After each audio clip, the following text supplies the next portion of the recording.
The living Buddha, wherever he goes, has a set of skills to heal people, in addition to showing his carry-on gem, who chants Namo Amitabha Buddha.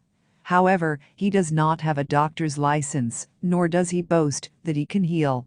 Only when you are lucky enough to encounter him, he would show his abilities. And when he does it, it's so miraculous that it can heal the patient immediately, pull out their suffering and bestow happiness. I think that people call him the living Buddha, perhaps because he can relieve the suffering of the sick. He treats people differently from others, just as he sings, who chants Namo Amitabha Buddha. First, he does not press the pulse. Second, does not prescribe medicine. Third, does not burn incense or draw charms to invoke the gods.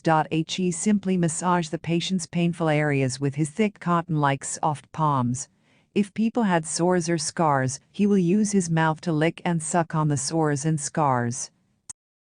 If it is an internal disease, he would pinch a handful of snot from his nose, mix it with saliva and give it to the patient. When I saw him treating people, sometimes I felt disgusted, and sometimes I felt so moved that I wept, because he not only licks and sucks the pus and blood from people's scars, but also does not spit it out and swallows it completely. How can ordinary people do this? Only a loving mother doesn't mind the filthiness of her children. His compassionate action is exactly what the Buddhas of other places praised Shakyamuni Buddha for, to be able to do something so difficult and so rare. And that is the greatness of the living Buddha. I once saw the living Buddha treating a woman's strange illness at Layman WNG's home in Nanjing City. That day, we were chanting Buddha with the living Buddha when a luscious woman in her 30s arrived. She covered her eyes with her hands, and an elder maidservant next to her helped her in. Then she asked, "May I see the gold mountain living Buddha who heals the sick?" The maid of the WNG family pointed it out to her, and she knelt to the living Buddha. When we observed her, knowing that she had an eye disease, and she seemed to be in great pain, it was the habit of the living Buddha to recite one string of Buddha names each time.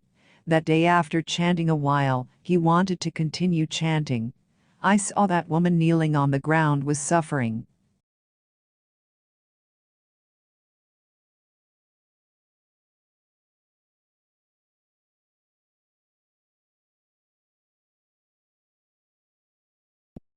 I asked the living Buddha to heal her before reciting, but he whispered to my ear, "This woman needs to suffer more before she gets better." I didn't know what it meant. When the second round of Buddha chanting finished, she spoke to the living Buddha. "One day, unwittingly, I had a pain in my eyes, but at first, I didn't care so much. On the second day, the pain was even more severe, like needles sting my eyes, and they were so red and swollen that even the dim light is harsh to my eyes. I have consulted many Chinese and Western doctors and taken injections and medications, and nothing worked. It has been 2 months, I can't sleep, I am in great pain, so I came here to ask the living Buddha to heal me." I saw the living Buddha puff up a pair of eyes looking at the woman, and did not say anything. It was only after a long time that I heard the living Buddha said slowly, "You're asking for trouble. Do you know you've done one thing wrong? You've caused a lot of harm to people, making it impossible for them to start a family, and you have wrongfully terminated a life. This is your karmic retribution at present. Fortunately, you still have a little bit of good route to meet me, but you have to listen to me so that I can heal you. From now on, you have to 1. Repent and terminate that wicked mind. 2. Convert to the 3 gems. 3. Bring forth the resolve for eating vegetarian food, being mindful of the Buddha, and worshipping the Buddha. I will obey everything you say, as long as you cure my disease," replied that woman. Only then did the living Buddha tell her to get up and take a seat, and then told her to put down her 2 hands. Seeing that her eyelids were swollen as big as pebbles, and the corners of her eyes were watering, I pondered, this symptom is very serious. Let's see how the living Buddha will treat it.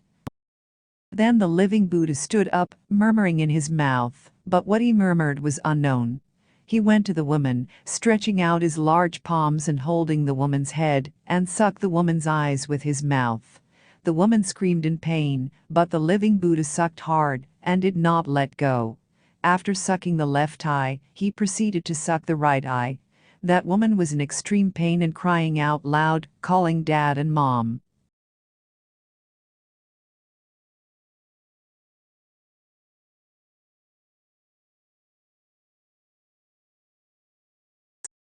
After sucking, the living Buddha spat out the sucked saliva in the teacup. We looked at the stuff in the cup and were terrified. It turned out to not pus nor blood, but black water, like ink. The living Buddha said to the woman, "This is your mistake, and you should eat half of it yourself. I have mercy on you and help you eat the remaining half of it."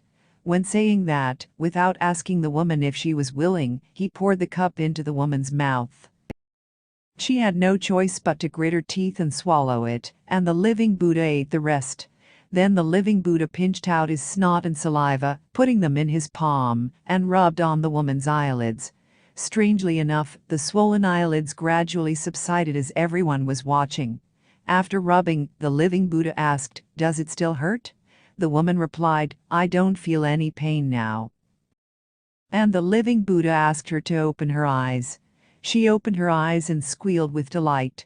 "I have been in a dark hell for over 2 months, and have never seen the light until today." After that, she crawled on the ground and worshipped the living Buddha like pounding garlic. Also, everyone felt that was amazing. Then the living Buddha touched her head and did the 3 conversion ceremony, and she went out joyfully. Before leaving, she took out a red envelope and gave it to the living Buddha. The living Buddha said, "I, as a monk, have never had anything to do with money. If you want to offer me, why don't you buy rice and oil and send them to the Gold Mountain Temple to offer the public, or buy fish and turtles to release them? Go." After witnessing that scene, I couldn't let go of a knot in my heart. I don't understand the meaning of the words that the living Buddha said to the woman. What on earth is the origin of that woman? What did she do wrong? It's a lot of guesswork. It was only after many days that I learned the reason for this when Layman Gonglu who told me. It turned out that the woman was the daughter-in-law of a famous bigwig in Nanjing, and she was a widow. Her husband died of tuberculosis 3 years ago. She has a young brother-in-law, only 19 years old, who was very clean-looking and lively. When her husband was sick with tuberculosis, the young brother and sister-in-law had a crush on each other. After the decease of her husband, she was head over heels in love with her brother-in-law. For the sake of etiquette, the brother and sister-in-law could not be united as husband and wife, but only secretly doing sneaky tricks. Her parents-in-law gradually became aware of it, and were very worried about the publicity of this scandal. They had no choice but to force the young son to marry a girl, with this way to interrupt their love and cover up this scandal. Unexpectedly, the young son was deeply in love with his sister-in-law, and refused the marriage. His mother was fuming with rage and couldn't stand it. Alas, she kicked the bucket finally. But how did the living Buddha know about this hidden story? That is indeed a mystery.